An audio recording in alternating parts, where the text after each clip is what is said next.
好，今天晚上我就要隆重的推出我们的 Demi 老师。Demi 老师的经验非常丰富。首先，他现在在 University Chicago 学习 PhD。等一会儿他会跟大家分享他的这个身份在芝加哥大学做 PhD 对于我们升学有一个什么样的特殊的优势。同时，他还是芝加哥大学的 MA，是 UC Berkeley 的毕业的这个本科。他有9年以上的 experience in college application 的这个 counseling， 同时他辅导过300多个学生with application， 70% 都被 accepted top 30 university。 那今天晚上呢，我们请他会着重讲一下作为 STEM 的这个学生，你如何在申请过程当中能够脱颖而出，做到更加好的申请结果。因为我们有很多的中国的学生在 STEM 方面都有突出的这个特长和贡献，所以呢，在这方面就是大家都非常想听到，如果我作为一个 STEM 非常好的学生，优秀的学生，我如何在众多的竞争者过程当中能够独树一帜，被招生官所青睐和看见。好，那么现在呢，我就把 floor 给这个 Demi 老师。Demi, right now is your presentation. So we can stop the sharing and you can start sharing your presentation. Thank you.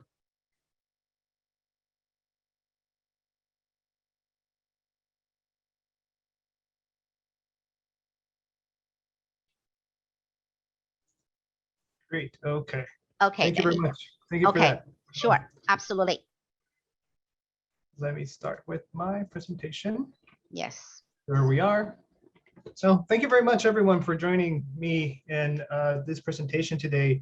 Thank you very much for the introduction, Sophia. I will give a very brief introduction now of my own, since you already gave a more extensive one. So I just want to say I'm delighted to be here. I'm Demi. I am a college counselor. I've been doing this for quite a while now, about 9 cycles. I graduated from UC Berkeley in 2013 with a BA in history. However, I started out as a physics major and ended up transitioning and writing my thesis on the history of science.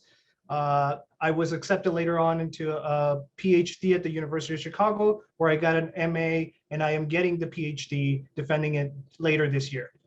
Let's see. Oops. So just to give you a little bit of a brief background and experience, so you get to know me a little better and have a clearer idea of where I come from and where my experiences are. So like I mentioned earlier, this is my 9th application cycle. That means 9 years working in the college consulting industry. I began in 2013, which was my first job ever. I got in Seoul, South Korea. So right after graduation, I moved to South Korea, where I started working as a college consultant, college counselor. At the same time, I worked as a writing coach, writing instructor, and I also did a lot of test prep, especially for the AP language, AP English, as well as the AP social sciences, all the histories and psychology and economics. So that's a little bit of my background from 2013 to 16. I engaged working in South Korea, predominantly with students who were Korean, living in Korea and going to international schools, Koreans living in Korea, living in the US and going to boarding schools in the US, as well as a fewer number, but significant number of students from China. So my background from 2013 to 2016 was exclusively working with both international and national East Asian students. Like I said, mostly from South Korea, but also a lot of students from China. In 2016 is when I got accepted into the PhD program at the University of Chicago.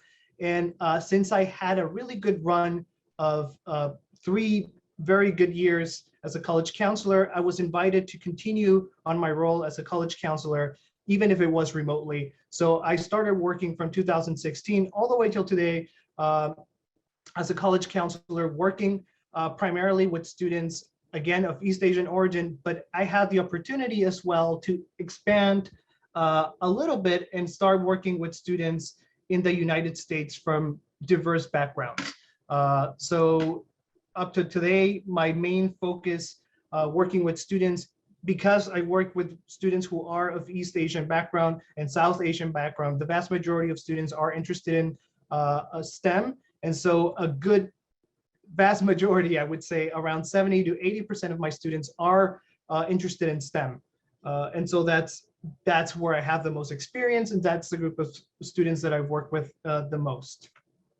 One of the things that I think is unique about my background is that I've had the privilege of having a very unorthodox college counseling development.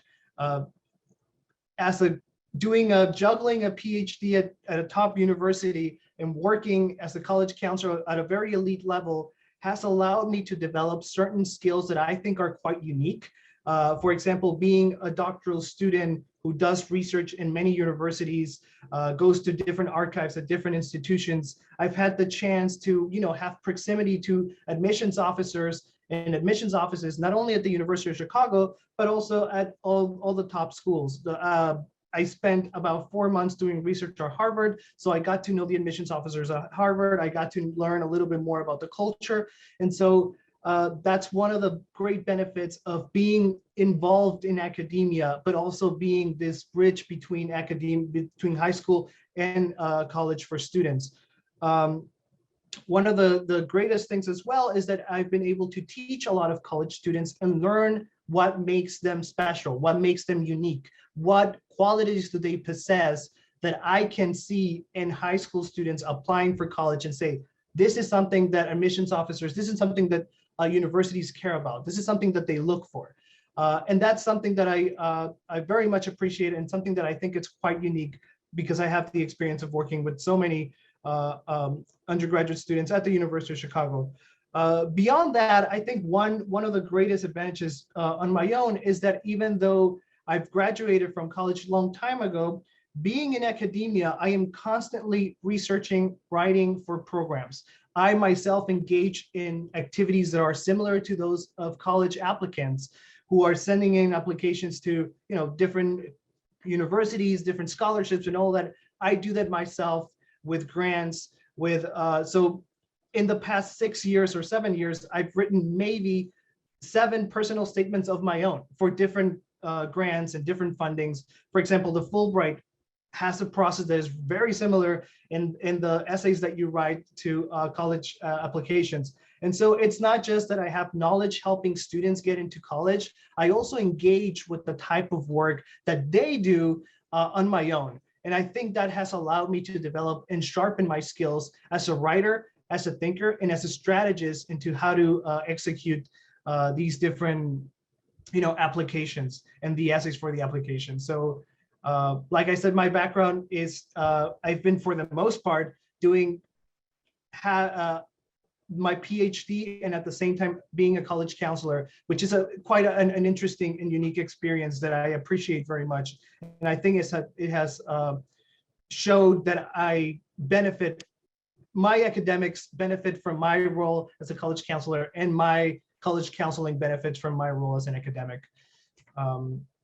So one thing that I wanted to do is talk very briefly about my general college counseling philosophy. I think it's really important for stakeholders, parents, students to know what is behind college counseling for a counselor. And for me, it boils down to 3 different things that I value the most: personalization, communication, and collaboration. Those 3 things are interconnected. I think they overlap quite a lot, but they are at the core of how I see effective college counseling.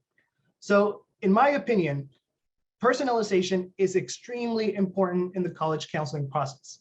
Why? Because the more the college counselor understands and knows the student, the better we're able to create and strategize different paths, whether it is college selection, where it is major selection, or executing the essays, outlining the essays. All of these different things will benefit so much from having a good tailored, very well tailored experience for the student. And that only comes if the student and the counselor are on the same page and they know each other. So I really very much think that personalization is very, very important.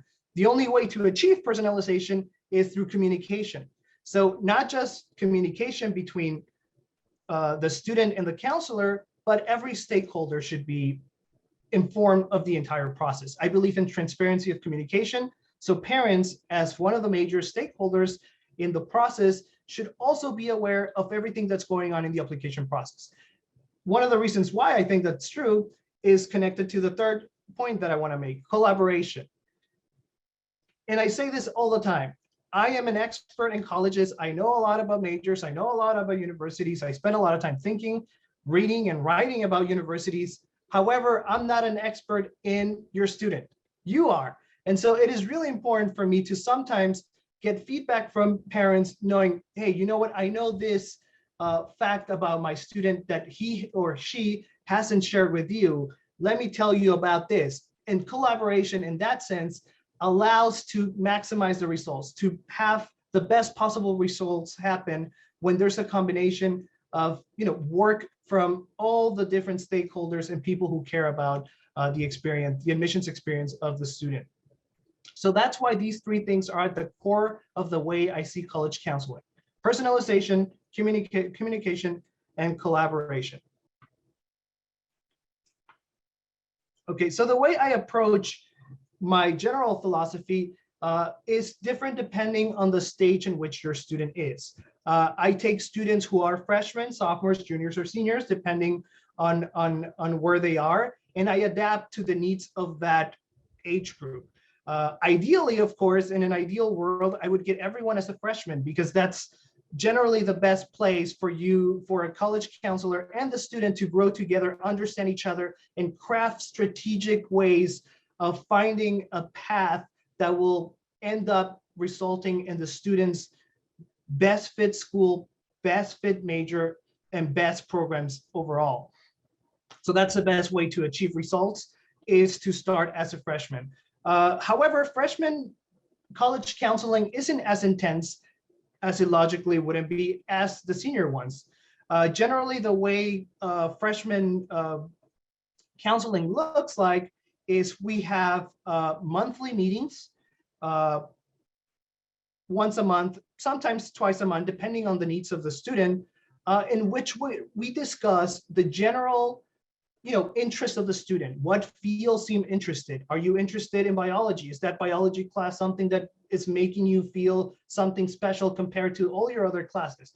Do you really like reading or writing? Or what about extracurriculars? Do you find interest in music? Do you find interest in drawing? Do you find interest in debate? So finding those things that the student can allow, so that we can craft a very strategic profile to sell a very well-rounded, specialized, and effective student at the end. So most of the counseling would be on finding their own identity, finding their own path, choosing smart courses that will place them in a good position to have a rigorous and very competitive transcripts by the end of your college experience. One thing that is important, I know many people think this is not important. I think it's important to start summer planning and doing summer activities as early as freshman year. That freshman summer, the transition from freshman to sophomore is important. And I think it's a good place to start, showing your interest, showing your specialization, showing what extracurriculars you want to value the most. It's a great place to start. And I really definitely recommend everyone to start the college counseling experience that early on. As a sophomore, a little bit more of the same, even though there's still a little bit of exploration and a little bit of finding what you like. Here, however, you start to make much more strategic decisions of what extracurricular activities you're going to engage in. Where are you volunteering? Okay, you're interested in the biomedical sciences. Are you volunteering at a healthcare center? Are you providing health to the needy? Are you doing that extra course online that is about biomedical sciences? Are you doing this extra works that show specialization? How about extracurriculars that are different, that will make you seem like a well-rounded and interested student? Are you doing those classical dancing? Are you engaging with music? Are you working in your Latin club? All these different things have to be decided to create a much more specialized profile by the time they move to their junior year. So here it's much more about identifying a clear specialization. And again, summer planning, very important. Summer internships, summer courses, summer programs, all of these different things will end up making a difference by the time students apply. Why? Because they will show that the student is committed to their academics, that they're passionate about their field, and because they are always looking at ways to make an impact. Junior year, here things start to get a little bit more serious. So especially during the second semester of junior year, I recommend starting the college application process at this point. Here's a good time, which would be around about this time actually, if not a little bit before. This is a good time to start, strategizing your Common App essay, your personal statement, trying to find stories that could become a very powerful personal essay. Start thinking about the college list. Which colleges seem interesting? What are my scores? How have I been doing with the SATs, with the ACTs? What can we look at? Here is a good time to make sure you are already ready for what's coming in the summer and the fall, but also, again, solidifying every kind of specialization, every kind of project, and making sure that everything looks perfectly ready for the application cycle. At this point, the junior student should already seem like, okay, it is very clear that this student is going to apply for this field. It is very clear that this student has the ambitions of going into a top 20 school or not, depending on the students' scores and numbers. But this is a good time to be ready. Senior year, of course, sometimes I take students who are already seniors and we do what we can with what we have.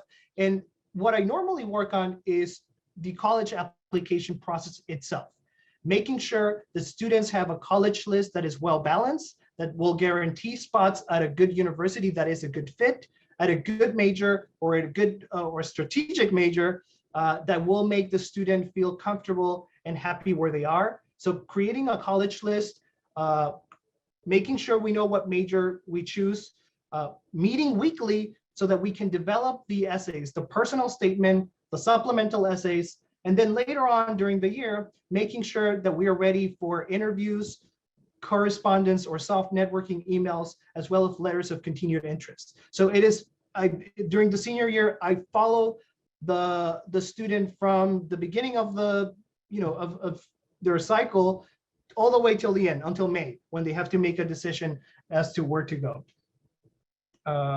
So that's my general approach from each year with the students.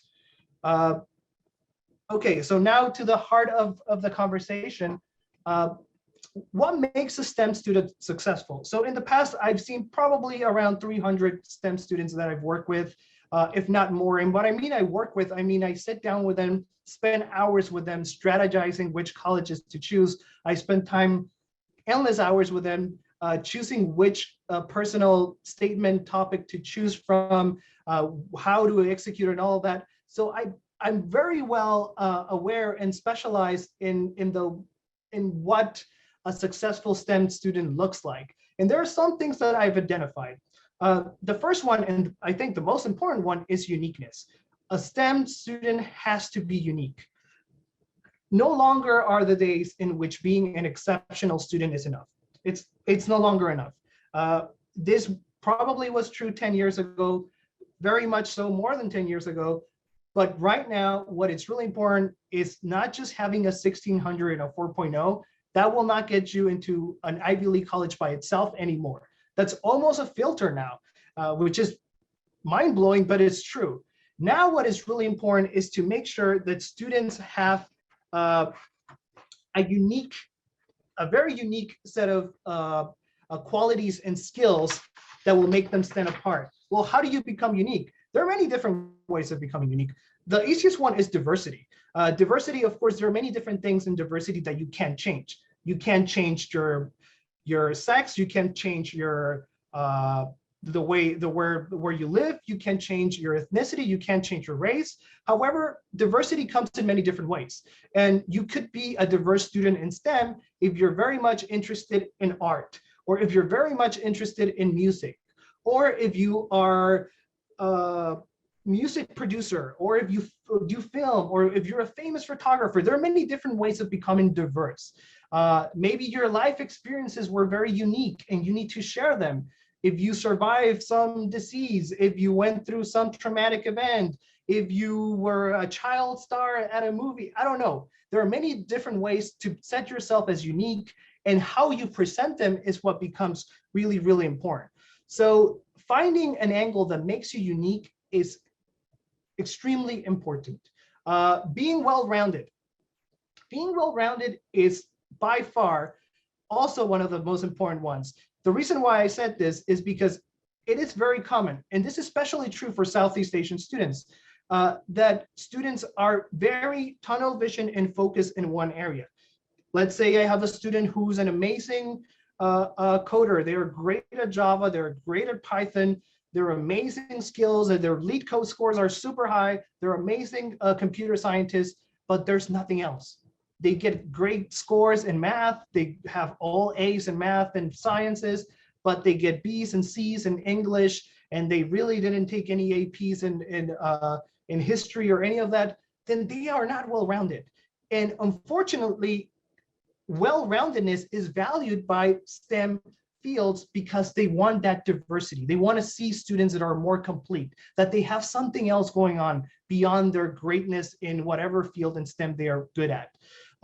So it is really important to have students that, you know, show that they're able to write well, that they're able to take their history courses, that they're able to take their English courses, that they also engage with things that are different outside academics. Maybe they, you know, they are the lead singer at a band, or maybe they are great artists, or maybe they're deeply committed to a volunteer mission. Maybe they spend so much time doing, you know, different things that show a different vocation or a different field that it's not STEM.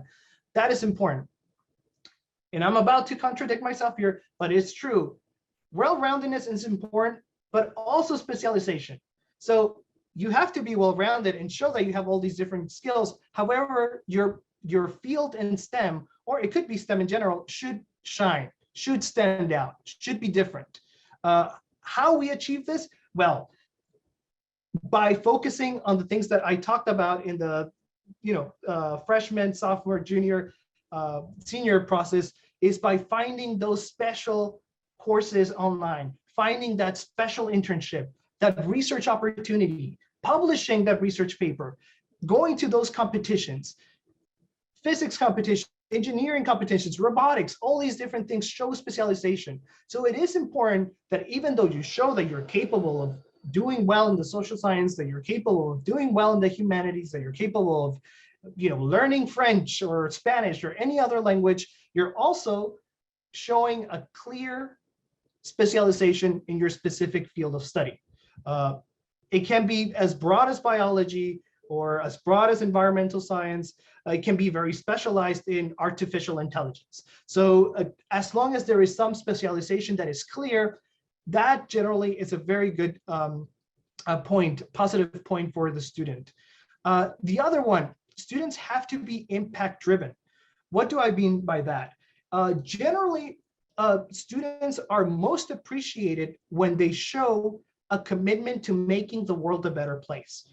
So if your student is very interested in biology and in the health sciences, if they're constantly engaging in ways to impact their community, in ways of making the world a better place, that generally looks really good for universities, especially at the very top level. They want to get students who will change the world, who will be world shakers, who will be driven to make an impact in the world.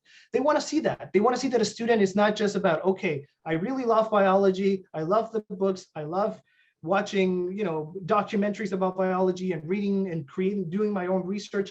They want to see that they apply everything that they learn back into society. That's impact-driven students, and those tend to be do really well in the college admissions process. Really important to show that, to strategize. I always tell my students who are very driven by, you know, a specific subject, and I tell them, well, how can you turn that passion of yours into a passion that can help other people? And then I always make him suggestions to go for a specific internship or volunteer work and all of that. And generally those things, not only will they help them strategically, but they also learn that they can, make people's lives better with what they know. And that's a great feeling. The other thing is students have to be passionate. This is almost obvious, but students have to show deep passion for what they're doing. So when they write an essay, if it's an essay in which they explain the technicalities of, building hardware, a robot, yes, that's fine. But if there is no passion element of it, this drives me because it makes me feel like I can, create something that was never created before, because I could help the world be a better place. That type of passion has to be clear in the activity list where they describe their activities. It has to be clear in their supplemental essays where they write about, the different things that they do. And it could be even clear in their personal statement. Showing a passion is very important.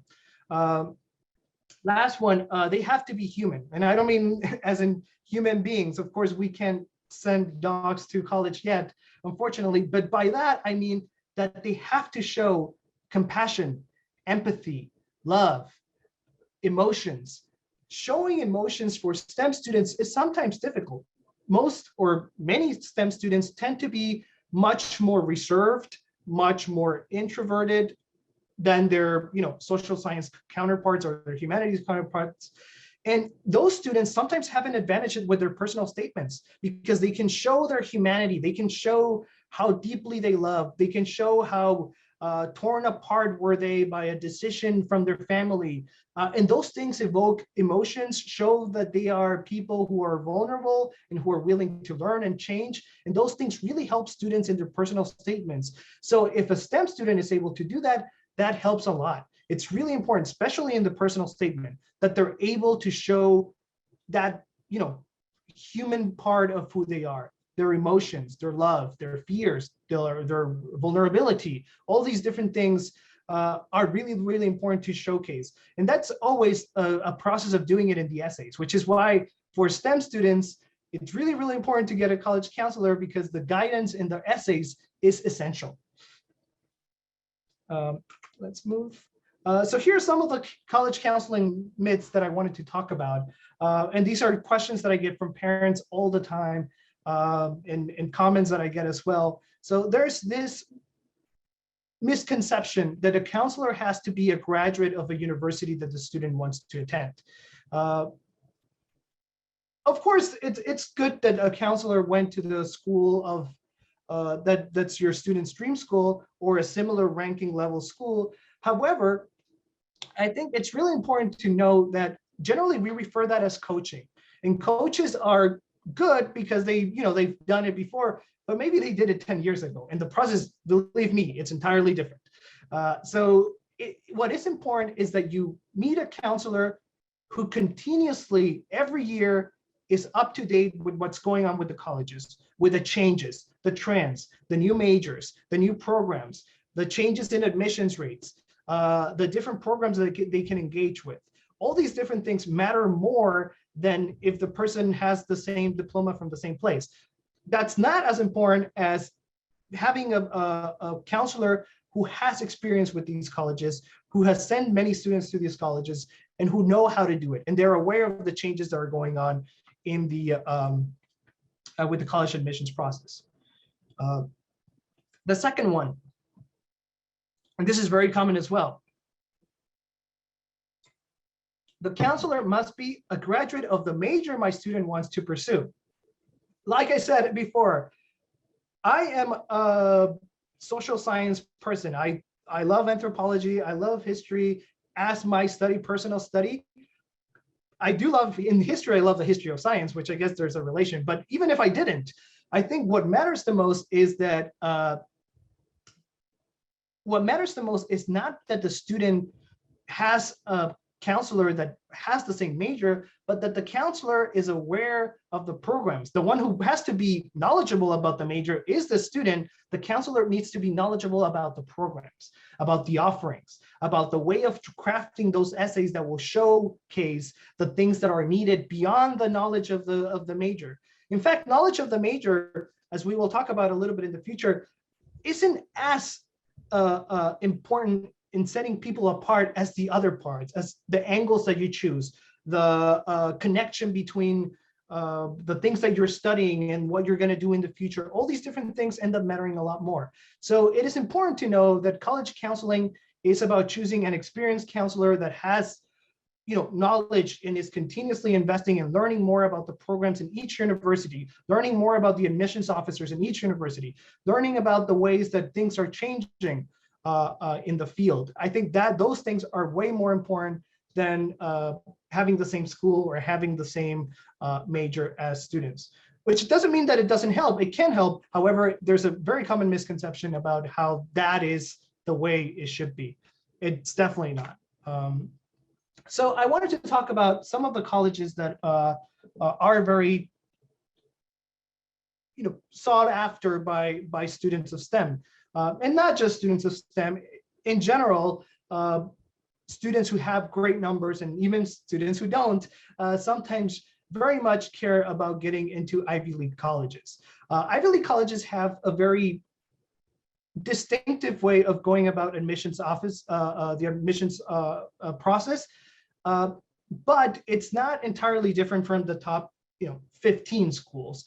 However, they do have similar supplemental questions. Oftentimes they overlap, and so it's a great way to know more or less how to cater to the different Ivy Leagues. Universities have personalities, and that's the case with Ivy Leagues as well.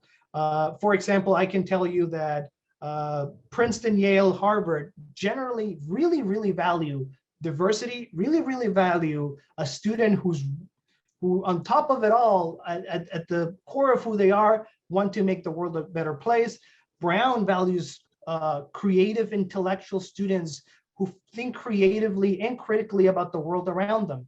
Dartmouth wants people who really are invested in their environment, who can connect to the world around them and find solutions to problems. Cornell, with their very specialized colleges, they want people who are very highly specialized and they're going to thrive in their fields. And so each school has their own little approach to them. Unfortunately, I don't have time to go into each of them and explain all of them. Perhaps I can do that sometime later in another webinar. But I do want to talk about one at least, so that we can have a little bit of a case study here and talk about it. I decided to do Harvard. Harvard is perhaps the quintessential college. Everybody knows Harvard, everybody likes Harvard, and it's an amazing college.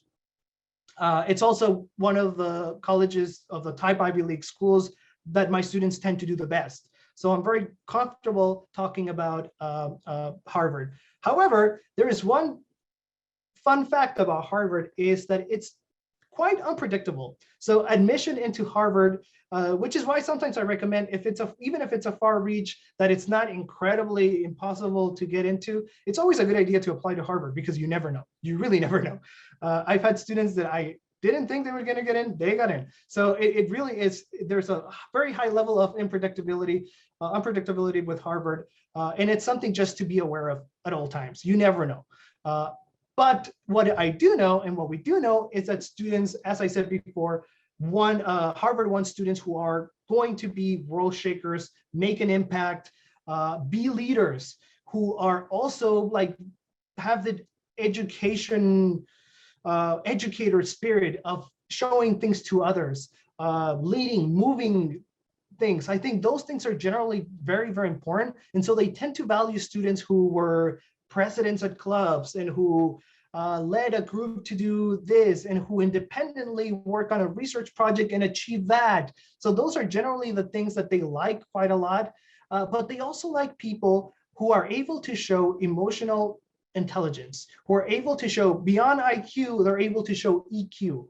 They're able to show that they're mature, that they have values that are, well rooted in their being, that they're people who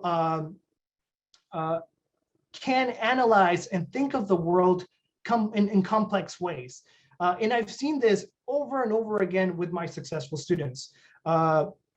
Again, mention it again, diversity matters. So how do you set yourself apart when you are not from a background that is different, right? If you are, for example, Chinese male student from a boarding school, well, you're not very diverse just by those things. Well, how do you become diverse? Well, there are ways to become diverse. And I wanted to share a sample student who's perhaps my most successful student I've ever had. And this student had good scores. I think he had a 1570, 1580 SAT, a GPA that was a 4.0.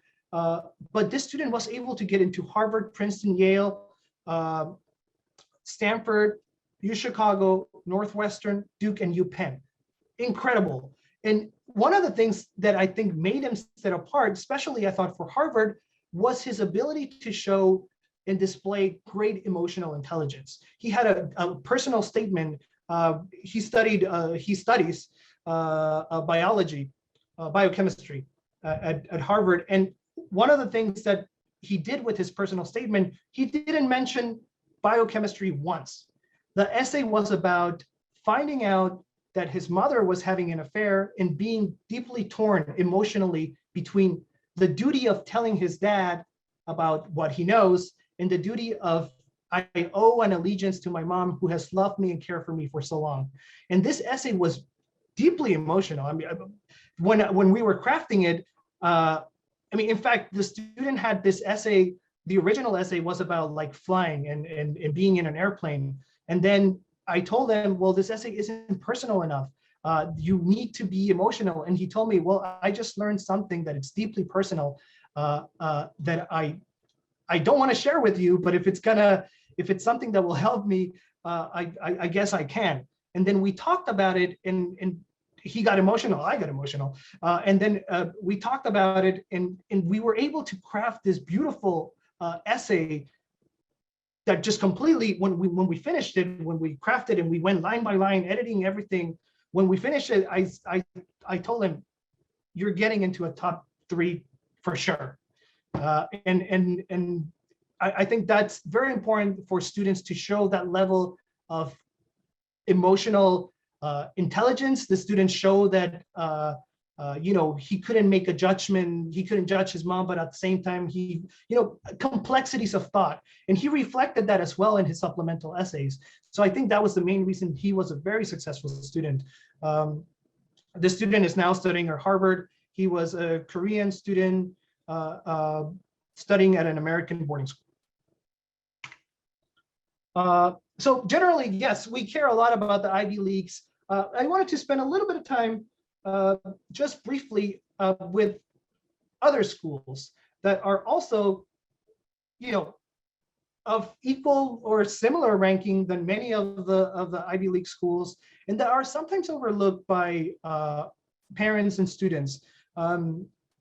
I think especially this year, it's quite interesting because we saw the most competitive year ever in admissions.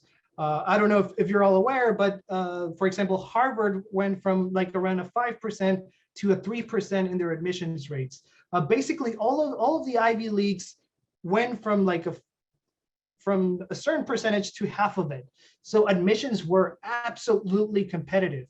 And one thing that I noticed is that the other top 10 schools that are not Ivy Leagues, especially the ones that are not Stanford and MIT, which are generally like bundled into the group of the Ivy Leagues, are University of Chicago and Northwestern. Both of them retain their admissions rates. So the University of Chicago retained around a 6% admissions rate, and Northwestern around a 7% admissions rate. So these are good schools, great, amazing schools to apply to, and ones that will really make the same type of impact academically, intellectually, and in terms of post-college than an Ivy League can. This is what I call like the Midwestern elite universities. There are 2 of them who are in the top 10. The University of Chicago has this perhaps great advantage over every other university, at least in the college admissions process, is that there is no school that is easier to know what the school wants from their students. It is clear that they want quirky students who are very intellectual, who are very creative, who enjoy learning because they love learning, who enjoy being creative and thinking outside the box. If you look at the supplemental questions for University of Chicago, the questions are, talk about something that is so bad that it became good, or tell me something that is as easy as pie. Questions that seem ridiculous and like have no logical sense. However, there you know what the university wants. Well, the university wants you to be funny, quirky, think beyond, outside the box, be very intellectual about the way you answer. I had this student answer this beautiful essay about pie, and it was about, well, in reality, pie is not easy. Pie is really hard. And it was this sort of like great, almost historical account of the difficulties of making pie, sugar and its connections to the slave trade, and all this amazing essay that from a very simple question, she was able to unpack all these different elements about what makes pie actually not easy. Pie is really hard, and it's a process of, history, globalization, and all these different things, tropical commodities, and all these different elements that she included into this essay that were just fascinating. We had very long conversations. I mean, I even gave her like a mini lecture on tropical commodities, a class that I teach at the university level, so that she could engage with this material and talk about it. So it was fascinating. I love working with students who are applying to UChicago because the essays are so quirky. There are 2 essays, one that asks you like, why University of Chicago, and the other one that asks you a very crazy question like the one that I talked about. And even the why University of Chicago questions are generally answered in a creative way. The student that I helped once, and after we were playing around with different topics of what to choose, we ended up, I said, well, if you like the way he was describing UChicago, sounded like the way he was describing like his future, his ideal wife. And I said, well, why don't you write a marriage proposal to the University of Chicago? And he was like, what? I love that idea. And he wrote a marriage proposal to the University of Chicago, and the student got accepted. So there are all these different ways of being very quirky, finding that edge for the University of Chicago, and it's very clear what they want. With the University of Chicago, the essays generally don't even talk about the major. You talk about the school and how it relates to your personality and all these different things. It's a very unique process that I think the reason why it is a very selective group of students, there are a certain way get into it, is because they don't know that. And having insider knowledge to that, I think it allows me to have a very high successful rate in getting students accepted into UChicago. By far, the top 10 where I send the most students. Northwestern, an equally amazing university that is very different. It doesn't quite value as much the quirk and the intellectuality of thinking outside the box. It is a school that is much more interested in impact and school spirit, and the sort of like the combination of an academic culture and making an impact with your society. A great university that the approach is generally quite also cookie cutter in understanding. They generally have one essay that is 300 words, 350 words, in which you know how to introduce the university by saying something that connects you to the university. You give a little bit of a core statement of the courses that you would like to engage with, or the research that you would like to engage with, or the professors, and then you close down by stating again that this is the right place for you. It's a very strategic way of going about Northwestern University, the application essay. It's just one, very short, and it's generally one of those universities that if you know how to do it, you have a good shot of getting into it. 7% acceptance rate, of course, means that not a lot of people get accepted, but I think in comparison to its equivalents that I would say would be like Brown or Dartmouth, I think it's a little bit more straightforward on how to go about the process.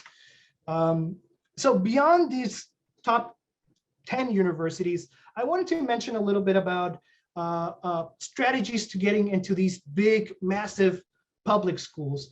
One thing that I wanted to talk about when talking about this public schools is the reasons why it makes sense to go to these public schools. I mean, I have many parents tell me, well, my student got accepted into Tufts and Berkeley. Berkeley's higher ranked, but it's a public school, it's big. Do I want to send my student to a public school or to a private school in Boston that has, well, yes, Berkeley is a public school, but that can also be a good benefit in the opportunities you have to conduct special research. Because there are so many professors, so many specialized professors in so many different fields, there are endless opportunities for research.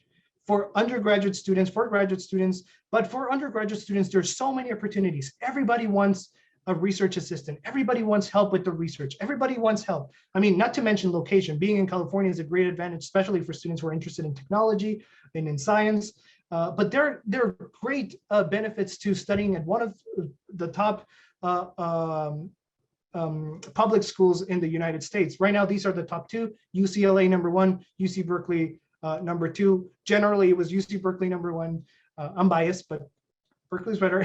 And yes, so they have highly specialized programs. They have highly specialized schools within the universities, and it's a great place to study. However, the applications process is a little bit unique. First of all, they don't use the Common App system that most of the top schools use. They use their own University of California system to apply. You also don't apply to one individual school. You apply to as many as you like with the same application, which means no personalizing the application. You cannot write, at UC Berkeley, I would love to do this and that. And then UCLA will say, well, clearly you don't want to go to UCLA. We're not accepting you. So you have to open up your possibilities in the way you approach these essays.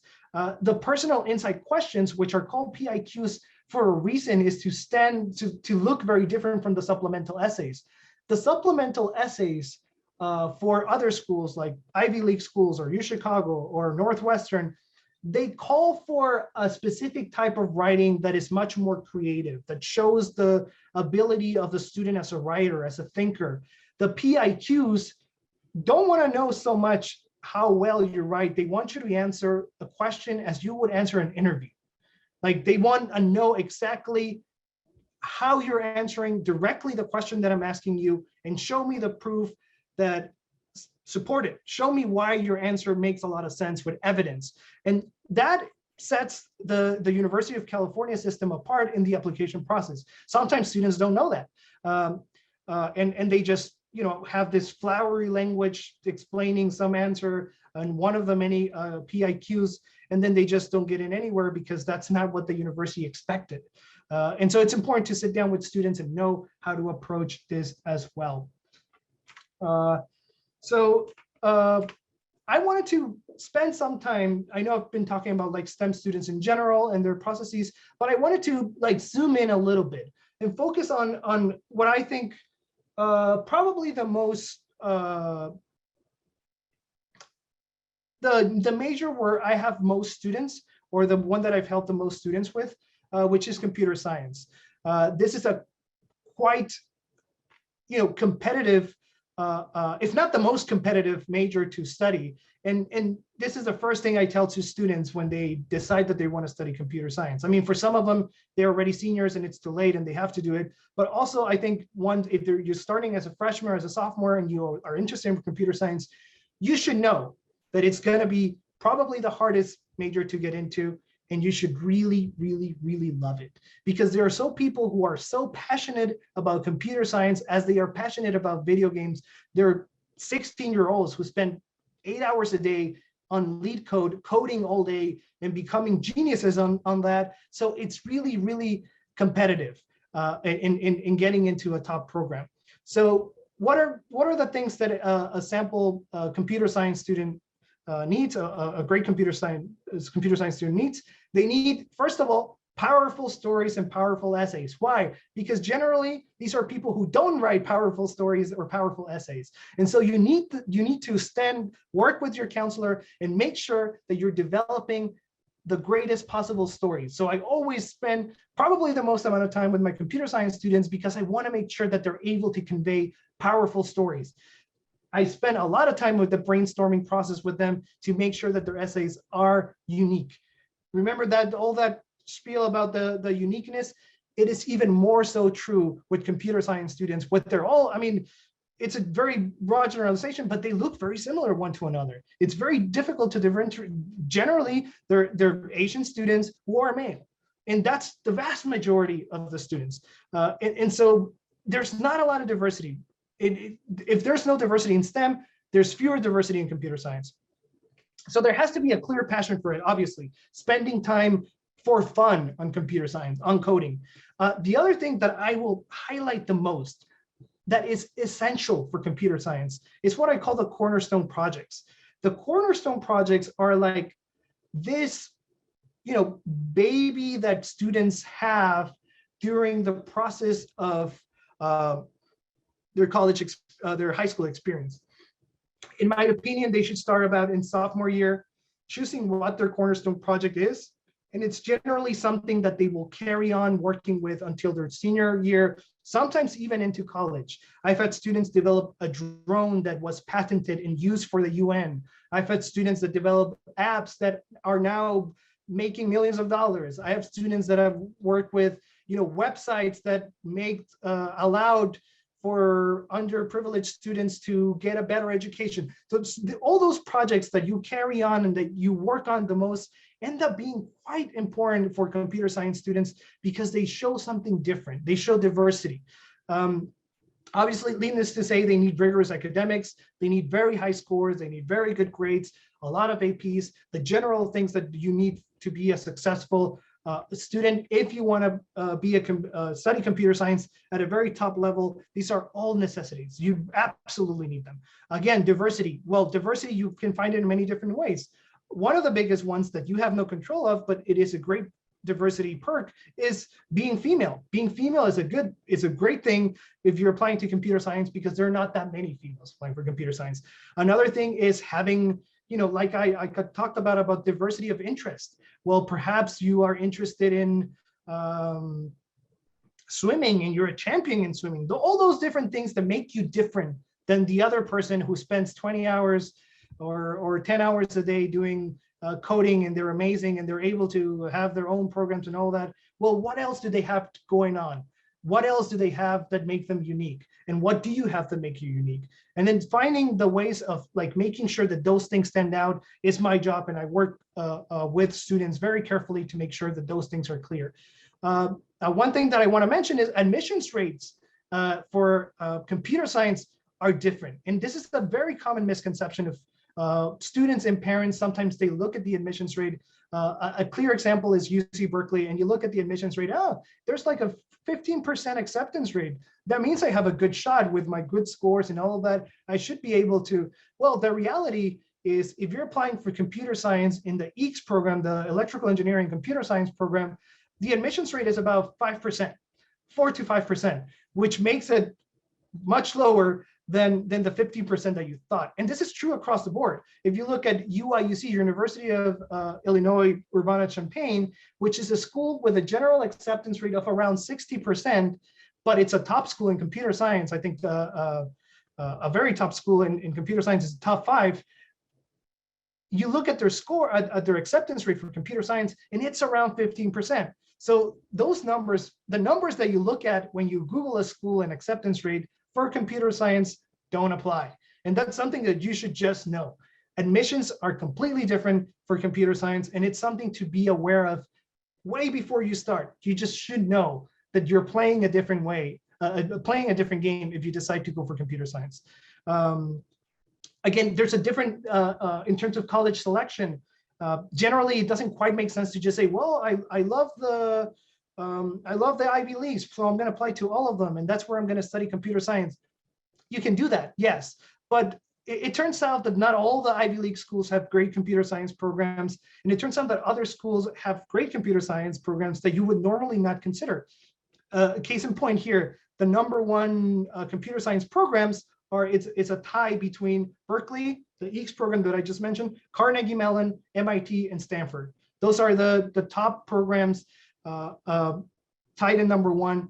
And then number 5 is Cornell, which is an Ivy League, the first Ivy League in the list, Georgia Tech, and UIUC. The last 2 generally not considered like very, very elite institutions, but they are in computer science. 8, Caltech, and then the second Ivy League, Princeton, and then you have 10, UCLA, UT Austin, and University of Seattle, Washington. University of Seattle, Washington is like a top 60 school, but in computer science, it's incredibly competitive. You might notice that the schools generally reflect the area. Seattle is a hub for technology. So is the Bay Area. So Stanford, Berkeley, and Seattle. And of course, the traditionally really good technology schools like MIT, Carnegie Mellon, Georgia Tech, et cetera, Caltech. So things to be aware of. So I wanted to go into detail with some sample students right here. I'm going to try to move through these quickly so we have some time for the Q&A. But I wanted to, show how difficult and also how important it is for these students to be different. This is a sample student. Here you have a list of the things that she did. She had a 4.0, 35 ACT, U.S. citizen from California, female, South Asian. So she's Indian. The things that she worked on is in her academics. She showed a very clear passion for computer science by taking courses. Of course, the AP courses in computer science, but also other courses outside her high school that show that she was interested in very specific things. Especially, she worked a lot with AI. So she took courses in artificial intelligence and learning much more about the role of a programmer in artificial intelligence, front end and back end programming, as well as some of her courses. Her extracurricular activities showed, of course, that she loves robotics and AI, and that she was a leader in her robotics club, and she did all these different things. However, she showed something that was part of her personal statement that made her, I think, stand out among the rest. And her essay was nothing to do with computer science. She talked about, in fact, she wanted it to be about computer science. I think in our first meeting, and she was like, okay, I'm going to write my personal statement about this code problem that I absolutely love, and I do it every single time that I want to, think about how complex things are, blah, blah, blah. I go to this coding problem that I love. And I said, well, that's an interesting idea, but I know you well now after 2 years, and I know the things that you've done, and I think there's something about you that is far more interesting than coding, at least for a personal statement. And that to me was that she was a very competitive classical dancer, like a Indian classical dance. She was in the most prestigious academy for classical dancing. She did this when she was 8 years old, and by the time she was 16, she said that she wanted to dance her classical dance to include moves from the West, because she loved hip hop. She loved all these different things that she had learned growing up in the US, and that they were part of who she is. So she wanted to express them in her dancing. And so she started to, implement those type of dancing into her classical dance. And she was actually kicked out from her institution where she worked for so many years as one of the lead dancers for classical Indian dance. And then what she ended up doing is developing this own dance and pushing it to certain limits, so that she was even in videos, and then she did dances for fundraisers, and then she gave speeches about having a multicultural identity and being comfortable with who you are, embracing the parts that are yours from your parents and your traditions and your heritage, and adjusting to who you are, and be true to who you are, and not set yourself in boxes. And the essay was about that, a phenomenal essay that we were able to craft and work on very meticulously to show that this person is not just about computer science. She cares very deeply about identity. She cares very deeply about who she is, her story, and what she can do. The other thing that she did with her supplemental essay, especially, is that she was able to show that her role in computer science was not just about, I want to be an amazing software engineer at Google. What she cared about is using her skills to make an impact. And the first thing that she did as soon as the COVID pandemic hit is she started a project in which she developed an app and a website to help students in the Bay Area of underrepresented communities who could not afford, extracurricular activities via video or anything, to have free lessons to exercise, games, and all these different things that allowed students to become engaged and active, stay active intellectually and stay active physically. So she developed the website, she developed the app as a software engineer, and she also took the project for fundraising, and she raised over $70,000 in a few months. So it was incredible, and so this was her cornerstone project. So she did this for a couple of years, and then this was sort of like that way of showing, this is my baby, this is what I did, this is the impact that I can generate. She got some notable acceptances. She got into Stanford, Carnegie Mellon, Berkeley, Columbia. She's right now at Stanford. I want to go over another couple of students just to show sort of like the differences of what these things look like when you have different backgrounds. This student, not very different from the first one, a 3.9 GPA, 1560 SAT, an international student going to an international school in Korea, male student interested in computer science. So this student also quite interested in computer science, but showing a diversity of interest. So all of these students show great scores in history, humanities, languages, etc. So extracurricular activity list for this student was especially very interesting because he very much focused on psychology and how to use his knowledge of virtual reality, VR, into creating a product that would help his peers. So he, education in Korea as it is in China can be a little bit intense.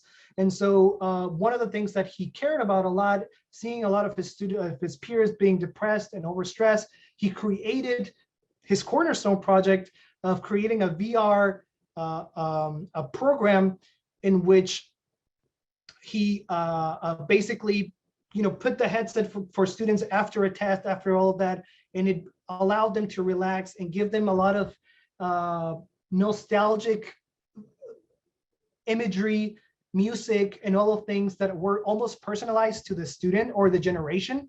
So they were connected to what they were seeing. It wasn't just something that is relaxing. It was something that is relaxing and personal to the person looking at it. And so he was able to turn this into a company. He used the program at the high school where he was a student. And right now he's using it also at the college where he's a student. So that was his main project. As a personal statement, he focused a lot on an introspective essay about negotiation. The essay was about how his parents always told him to negotiate. If he wanted to buy, a video game, he had to persuade his parents and negotiate. What can I give you so you can buy this? So the essay was about like developing that skill of negotiation and then learning how to internalize that skill into making decisions for his own. So how do I negotiate the time that I spend hanging out with my friends versus the time that I spend doing this? How do I negotiate the time that I spend thinking about the world and how to improve it versus the time that I think about, watching my next anime? All these different things about internalizing awareness. I think it's what the essay was about. Again, not related to computer science at all, and a very, very successful student as well. The supplemental essays showed, for me, this student was always very quirky. And so I told him, okay, well, you're a creative thinker, you are funny. Why don't we use that for your supplements to show the real you in every single facet of the different, the application. And he was able to do that with some incredible essays that were really fun. And his admissions were, again, quite good. Two ranked number twos in Cornell as well. In Harvey Mudd, which is a liberal arts college, but that focuses a lot on engineering. And he's right now, he decided to go to Berkeley. So he's at the program. An interesting decision, but I think he really wants to work in the Silicon Valley. So he thought with Berkeley, it will be easier for him to make the transition to Silicon Valley. Sample student number 3, and I'll go through this one a little bit faster. So we run out of time. This one is interesting because this was a student who is half Chinese, half Korean, but studied in China and used consulting services in Korea. But yeah, this student has a 3.9 1570 SAT, international student as well. And this student was really, really interesting, also very interested in our artificial intelligence. But what stood out to me the most about this student is that his extracurriculars were all about impact and leadership, working with refugees, going to Africa and making an impact there, going to Guatemala. So he had all these different trips to different places, making an impact, not in a paternalistic way, but much more as to learn. He wanted to learn about the places and bring some new knowledge from those places, while at the same time making some kind of impact. So a very active student as a leader. So every time I've been working with him since he was a junior, a freshman. And so the first time I talked to him, he said, I love computer science, but I love traveling, learning about cultures and making an impact. What can I do? And then we strategize a way to, create this very unique profile of a leader of becoming a leader in making an impact in all these volunteer work and missions and all these different things, but at the same time a quite avid artificial intelligence proponent. And so his personal statement focused on something that was completely out of the interesting, and it focused on how he was scared of writing, his fear of writing. And I think what we ended up working on there is showing how he was able to use his mathematical mentality to become a better writer after he learned that artificial intelligence was also writing poetry. So in fact, I read the article first. I sent it to him about this artificial AI. I don't remember the name of the AI, but that produced beautiful poetry. And then I talked about, okay, well, so you're scared of writing. You don't like creative writing. You don't like poetry. But if an AI can do it, you with your math mentality means you can also do it. And it was at first like a joke when he was a 10th grader. And then we started working on that whole idea. And he actually became a better writer by knowing all of this. And that eventually became his essay, which was also very successful. So the supplemental essay showed a clear connection between his leadership, his a passion for computer science, and how he will apply it beyond. Like his ambition is not to become a computer scientist, to be a software engineer, but rather to produce apps and all these different materials in the service of the world, really. His acceptances were quite good. He got into Dartmouth, an Ivy League school, Carnegie Mellon, and Rice. He decided to go for Carnegie Mellon because at the core, he really loves computer science. Carnegie Mellon being ranked #1 in computer science, even though Carnegie Mellon is not ranked as well as Dartmouth or Rice in the general rankings, he really very much appreciated the computer science ranking, and he went for Carnegie Mellon. So far I've talked pretty much only about students who can be and are specialized, but I also want to say that a great number of my students are not specialized. A great number of my students, perhaps because they didn't have guidance or because they just, they have so many interests, weren't able to find a specialization, and they did this writing competition here, and then they did this environmental science project here, and then a physics one, and then they also took 3 years of French, and they went to France. And so they have not a very clear narrative of specialization. They show well-roundedness, and that's it. Well, those students in many ways are the most exciting for me, because for me, it means, well, how do we craft something that makes sense? And that has led me to spend countless hours, hundreds of hours of research in universities, finding unique programs that make sense for students who are in this sort of between being a specialist in something and not being a specialist in something else. I really spent quite a lot of time looking at those things, and these students generally tend to be even more successful. I've had many students who are like this, getting to far-reach schools. The reason why that happens is because students generally choose, when they're in 9th grade and they say, I want to be a computer scientist, I want to be a medical doctor, so I want to study biology, or I want to study all these different majors that are very competitive. And so even if they specialize, everybody else is specializing. But by the time, with these students, by the time they have something, well, if a student has a background in computer science and also in environmental science, but they also love psychology, then perhaps there's something there. And I think one of the fields and one of the majors that I really like to recommend to students who have like this diverse background that is multidisciplinary, I always go for, or sometimes go for science, technology, and society. This one student I had, she was a senior already when I started working with her. And, we talked for hours and we talked about, the different ways in which you can find a specialization. She wanted to do environmental science, but she really didn't have enough. And I said, well, let's be strategic here. You have done work in computer science. You have done work in Thailand helping people with who are transgender. You've worked in psychology. You've worked in these computer science programs. How about we find a program where you can combine everything? And she was like, oh, wow, well, I never thought of that.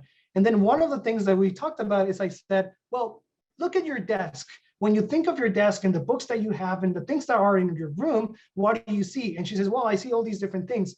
And I said, well, why don't we make an essay where we focus about your room? And it ended up being about the desk, but on your room or your desk, and you show all these different things that make up who you are, and realizing that unlike your friends who have a very clear passion for medicine and all of that, you had a passion for everything. And then you end up realizing that your passion is to combine those things. And then we ended up creating this very great personal essay about finding who she is through the items on her desk. And then eventually she wrote a really good essay about combining all these passions to study science, technology, and society to make an impact in the world, and have this interdisciplinary knowledge and be able to apply it in the real world. Her SATs were in the 1400s, a GPA that was competitive but not amazing, like a 3.8 something, and she ended up getting into a far reach at UPenn. So extremely successful case without specialization. Similar stories I have with a student. I had a student with far reach, below reach numbers for Cornell University. And because he expressed an interest in learning about people and service and interest in business, but he never had done a lot on business. So we ended up working on, an essay about going to hotels and people watching and learning about the way people work with that. And so we crafted a hotel management major that made perfect sense. And he got into Cornell Hotel Management, which is ranked #1 in hotel management. Another student with very low scores, actually, this student was in the 1300s, I think, and then a GPA that was also needed more work. But he was a great athlete. So he had done amazing work as an athlete. He had been captain of the soccer team, captain of the basketball team. And then he had worked with youth, teaching them how to, sports, and then going to the Philippines and doing stuff with sports there. And then he also had a bit of background in economics. And so when he was saying, well, I want to study business and I want to apply to business schools, I said, big mistake. Business schools, you're not going to do great. You don't have great scores. How about sports management? And then I talked about him, and he was able to get into far reach school, which was NYU, into the sports management major. Generally, there are also opportunities to work with anthropology. Anthropology is one of those majors that is quite unique because it can combine many different things. And so if there's no STS program or no hotel management or no specific program at a university that a student likes, but the student loves the university, sometimes like finding ways to apply as an anthropology major works very well. So I just wanted to add this last piece of information to let you know that it's not the end if there's no specialization. It's not the end if your numbers are not 1500s. There are ways, strategies, there are ways to achieve finding the right place for your student, finding the right program and the right major for your student, even when things don't look as great. So I just wanted to make sure that is clear and that's something that comes across.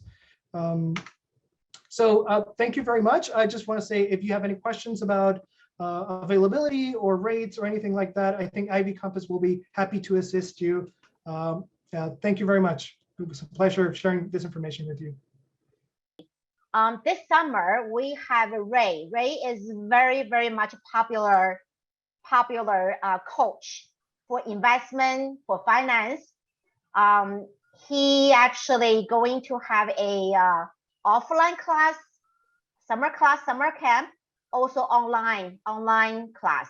Okay, so talk about stock fundamental analysis, investment portfolio management, stock financial modeling, and stock validation methodology. And also Frank, everybody also know Frank Lin is very top-notch, welcomed by the student, and also Lin as assistant. The class time is July 11th. So as you know, Ray leading the team last year for the Watering competition. One team out of that 5,500 participants around the world, we got gold. We got a number one, okay, number one champion. There's also two teams getting to top 50. That's extremely difficult for Watering investment competition. Also for the diamond competition, we have two teams went into as a whole world diamond team get the awards, and also A team 获得了这个入选证书哈，获奖率只有5%，所以瑞导师呢是 very popular, very welcomed, and also have a very successful track record. So in 2022 and 21 competition. So he's leading the team, Frank Lin and also Xiao Ling as a assistant. Going to be hosting class summer camp July 11th, July for the 11th to 22nd, Monday to Friday, 6 to 8 p.m. Okay, another time you have a choice of July 5th to August 5th, and also second choice is July 18th to August 18th.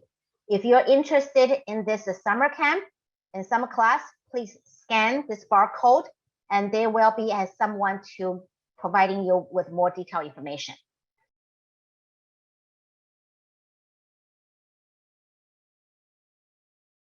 Can I apply for two majors if I am not sure which one I want to go? Yeah, it is possible to apply for two majors. Again, I'm going to go back to another question that I read about the majors. At most universities, with the exception of business school, engineering school, and some other pre-professional programs, you don't really apply to a major. You apply to a college, the College of Letters of Art and Arts and Science, a college in general. So when I talk about like, well, choosing a major and all these different things, it does matter because there are some majors that have more demand than others, and admissions officers do make a decision of, okay, this student is likely to be an economics major, this student is likely to be a history major. However, once you get into the university, I could get accepted into university as a physics major, which I did, and end up doing history, which I did. So you can choose, you can move from, philosophy to biology, from biology to mathematics. What you can do is go from biology to business or biology to engineering. So when it really matters what major you're choosing is when it's one that it's either impacted within the College of Letters and Science. For example, if you're applying to UChicago and you're interested in economics, you should know economics is a very popular major and you're going to compete a little bit more. If you express an interest in philosophy, that might help you a little bit. So even though you're not accepted into the major itself, but it's always good to know that you're not applying necessarily into a major and I got accepted into philosophy, I have to study philosophy. It doesn't quite work like that. You can study economics if you want to within the majors. I just want to ask, my son is 8th grader, and I just want to know, he's interested in computer science. I just want to know at this point, I know it's a little bit early, what should we prepare?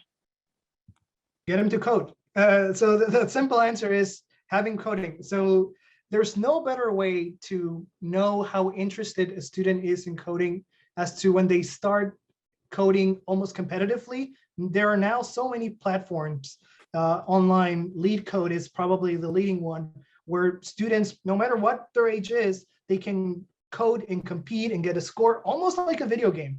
And so many students get obsessed with how good they are at LeetCode, and there's probably no better way to become great at coding than that. Beyond that, I mean, that's not going to make them a great candidate for a program. However, that's going to get them a job in the future. So that will be the most important thing to get a great job in computer science, is being a great coder. But for the curriculum wise, what you do in 8th grade is generally not reflected in the application cycle. It's from 9th grade to 12th grade. So I would say if the student wants to engage with programs in computer science and, you know, competitions and all of that, it will be great experience to get ready for freshman year. But the real time to strategize and choose programs and all these different things to have on the activity list and the transcripts and the resume is during 9th grade.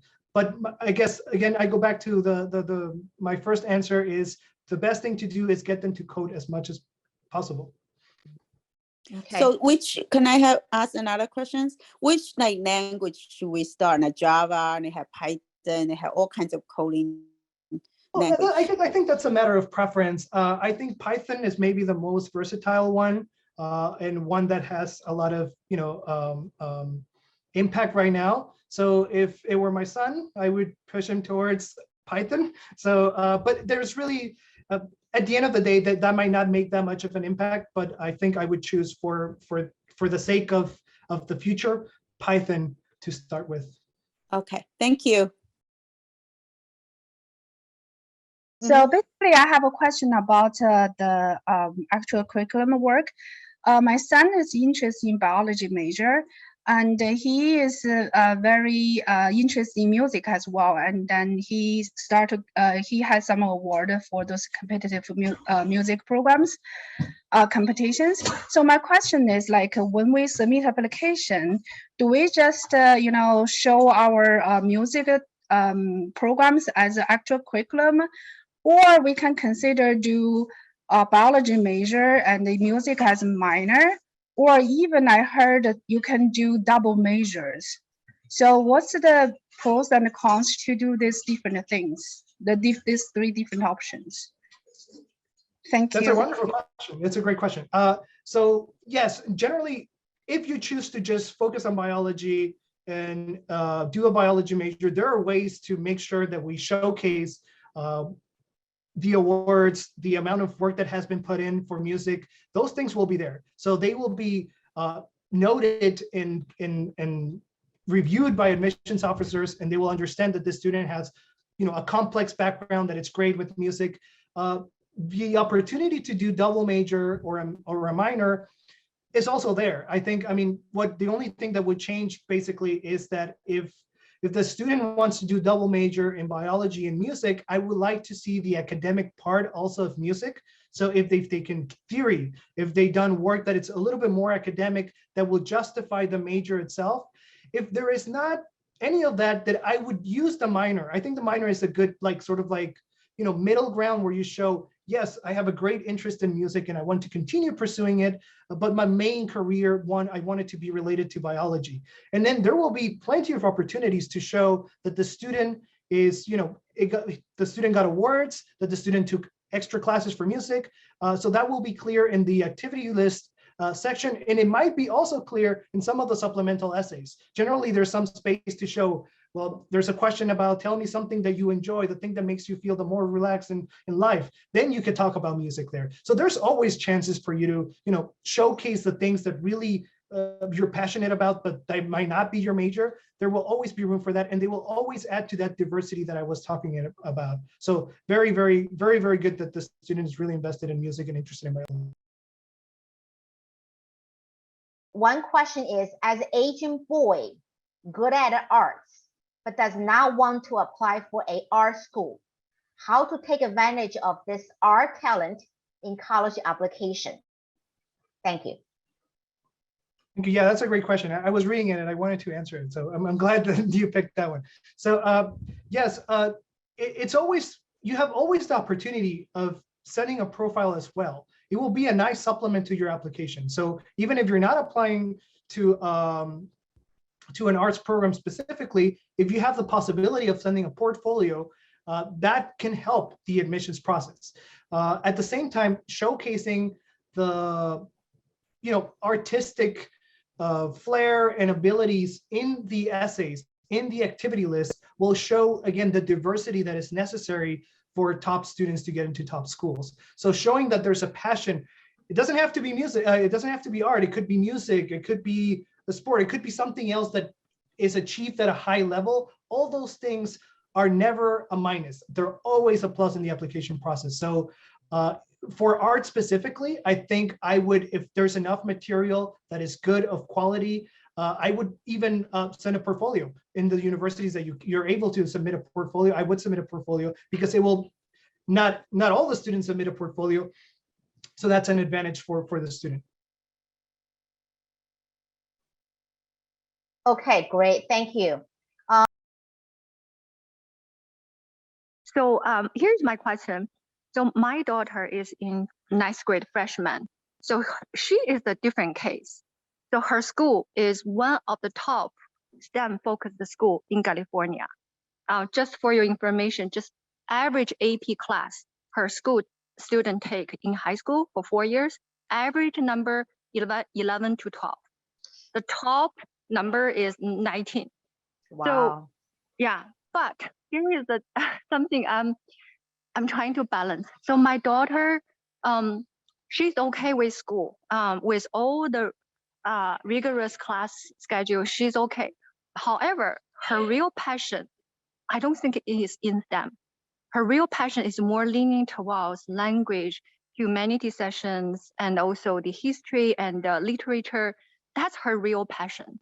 So I guess my question to you guys are, in her case, which she is already in the top competitive STEM focused school, but her passion is not STEM focused. Do you have any suggestion? What's the best way that we can figure out a plan for her? It's a great question. So it's a common experience and a common question and concern for parents who are in STEM focused schools, but they realize that their students are not, even if they do enjoy STEM, that's not really their passion. My suggestion is, because again, unless it's engineering or business or all that, the programs that they're going to get into the college that they're getting into is going to be the College of Letters and Science, and it's generally less impacted majors when you do something like literature or history or all of that. I would try to specialize as much as possible in one of those fields, but also take all the STEM as possible and use that in sort of like an inverse well-roundedness. Typically, we want a STEM student to have some knowledge in background in the social sciences and humanities. But in this case, it would be an inverse, in which you show a clear case of, okay, I love history. I'm going into this history competitions for essay writing. I'm doing all this extra work, even though my school doesn't offer it. I went to this other place to, take this AP European, AP Euro if they don't have it, or some other AP, and show like a passion for that, while also taking advantage of the opportunities in STEM that the high school offers. And that would make your student actually quite competitive, because again, you'll be a very different student from the rest at the school. So it would actually be a great advantage for your student to have that set of interest in courses to pursue.